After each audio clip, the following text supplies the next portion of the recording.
Rreth botës për 80 ditë, pjesa e 9. Ndërsa afrohej xhiroja e fundit drejt përfundimit të bastit të Zotit Fogg, ai ishte gjithnjë më i kënaqur me udhëtimin e tij. Çfarë po mendoni të Zoti Fogg? Unë kam filluar të admiroj zgjuarsinë e plotë të gjithë këtij udhëtimi, princesh. Është e vërtetë që nëse do ta fitoja këtë bast, do të isha presidenti i klubit të reformës. Unë gjithashtu kam arritur të vlerësoj udhëtimin tonë në vetvete. Gjithçka do të bashkohet tani. Basti i pasurisë sime dhe gjithçka që kam fituar. Duke ju takuar ju. E vërtetë, Zoti Fogg. Gjithçka ndodh për një arsye. Zotri, kemi arritur në San Francisco. Sigurisht, shpresoj të kemi arritur. Në fund të fundit, Amerika është ndalesa jone e fundit përpara Europës. Unë kam frikë tani, zotri. Ndërsa udhëtimi ynë po mbaron, po shqetësohem gjithnjë e më shumë. Kjo është e vërtetë, por mos harro, Passepartout. Ne kemi zotërinë tuaj për të na mbrojtur. Përsa koha ai është këtu, asgjë nuk mund të shkojë keq. Oui, monsieur. Po kush do të të mbrojë ty nga shigjeta e dashurisë? Fokusohu, Passepartout. Kemi një bast për të fituar. Oh, po, basti i dashurisë. Passepartout ishte i emocionuar kur pa San Francisco. Rrugët e gjëra, shtëpitë e bukura të barabarta, karrocat me kuaj, omnibusët, dokët e mëdhenj. Ndërsa Passepartout vështronte peizazhin jashtë, besimi midis Zotit Fogg dhe Mera po rritej. E shikon, monsieur, ndërtesa shumë të lakta. Por ndërkohë që treshja ishte e lumtur në San Francisco, dikush tjetër në Europë po humbiste durimin. Kanë kaluar javë që kur inspektori fix më ka kontaktuar. Si përfundim, Fogg ka arritur në Amerikë. Dhe ka e dini këtë ju? A nuk lexon lajme ti? Nuk është gjë e mirë kur Fogg është kudo. Të gjitha botimet kryesore në Europë po shkruajnë për udhëtimin e tij. Shikoj këta. Fogg është i famshëm. Po, por jo për shumë kohë. Unë kur nuk kam qenë i varur vetëm nga ai fiksi. Kam shumë kontakte në mbar botën. Unë kam bërë tashmë një marrëveshje. Shikoni, unë kam një mik në SBA, i cili do t'i dërgoj një dhuratë Foggut nga momenti në moment. Një dhuratë? Mendova se je në ekipin tim, Arthur. Tani po i dërgon dhurata edhe Foggut? Zoti Fogg dhe princesha Mera po afroheshin gjithnjë e më shumë. Zoti Fogg gjithmonë mendonte se çdo kusht jashtë shkencës do ta shikonte punën e tij të mërzitshme dhe të vështirë për të kuptuar. Por princesha Mera ishte një grua inteligjente.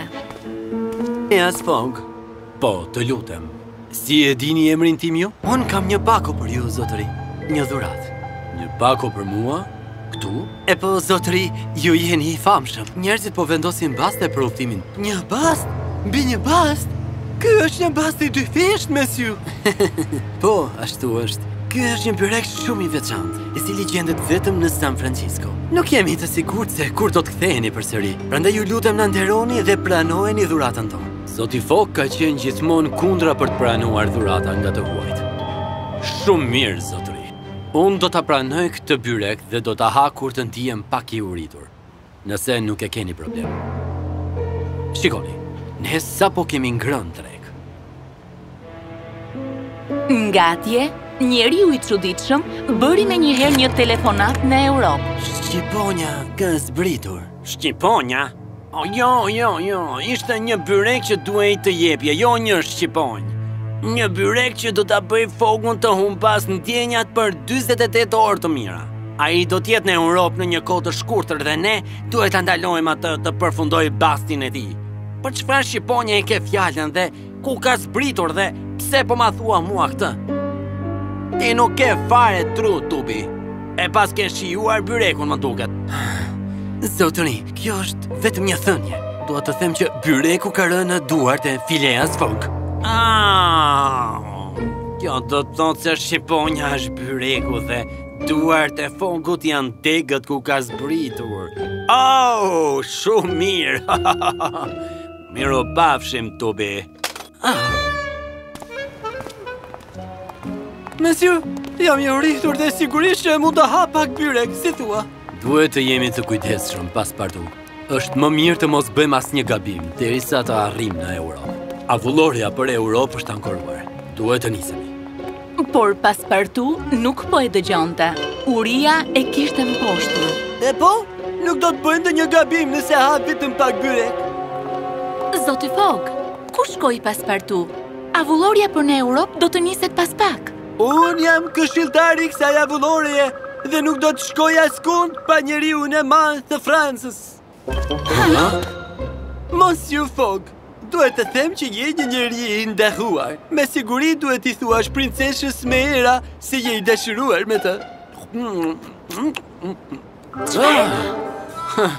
Paspartu me siguri ka ngrënë byrekun. Dhe pa dyshim që kishte diçka në të, sepse nuk do të kishte kuptim. Oh, të lutem, princesha Mera. Thuaj atij që e do. Çfarë?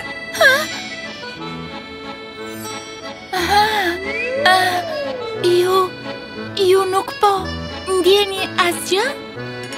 Dua të them, ka ndonjë kuptim? Duhet të sigurohemi që paspartu të mos na largohet nga sytë.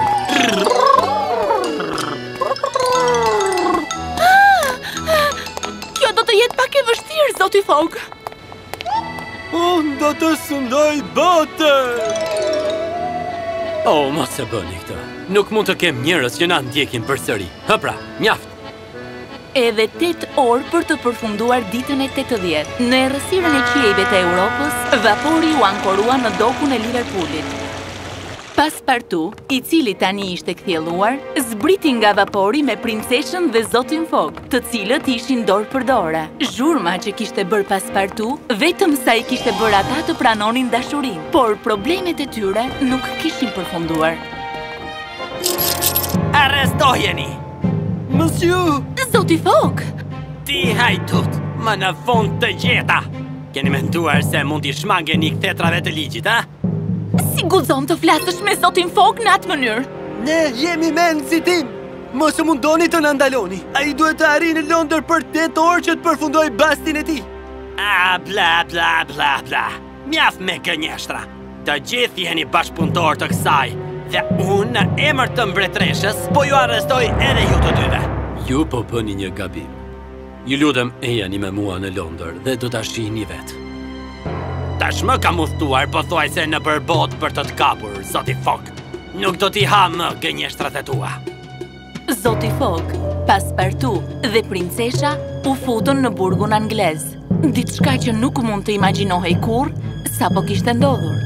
Ndërsa zoti Fogg pa orën e tij, ai e kuptoi që e kishte humbur bastin.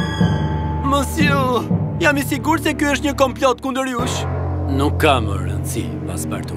Unë kam humbur prestigjin në klubin e reformës. Kam humbur shtëpinë time, shpiket e mia dhe kam humbur gjysmën e pasurisë sime.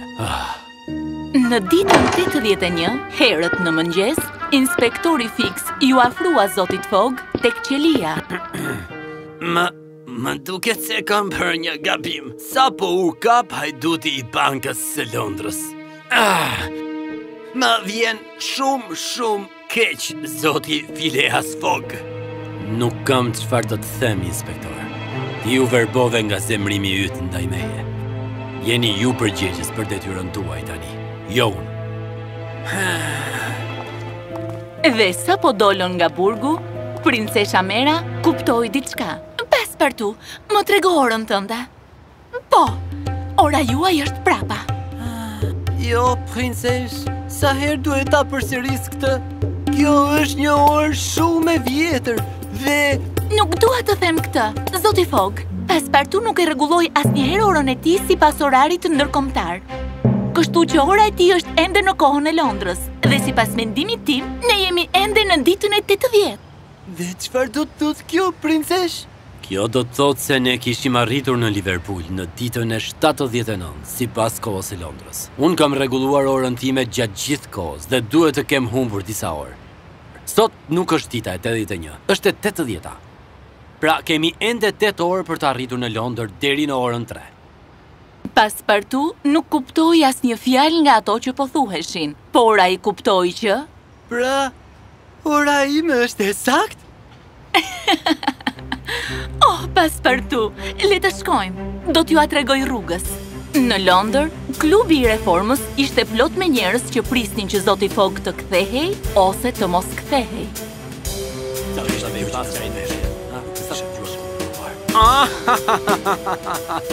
Kanë ngelur vetëm 4 orë. Dhe ku është Zoti Phileas Fogg, ai do ta humbas batin me siguri. Numërimi mbrapsht filloi. Të ndashur miq të Londrës, më vjen keq për humbjen e atyre që hodhën bast për fitoren e Phileas Fogg. Dhe urime për ata që hodhën bast për humbjen e tij. 10 sekonda për të përfunduar. Oh. 10, 9, 8. Edhe pak, filloi koha. Unë do fitoj që do ta shohësh ti. 5, 4, 3.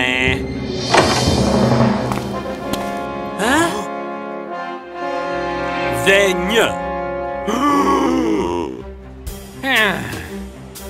Phileas Fogg është e sigur që është njeriu i parë që u thon rreth botës në 80 ditë. Ura! Jo!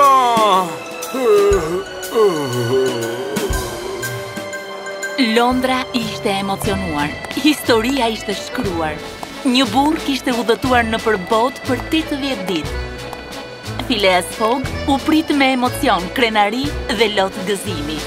Edhe ata që kishin humbur bastin ishin të lumtur, pasi tani emri i qytetit të tyre do të skalitej në histori.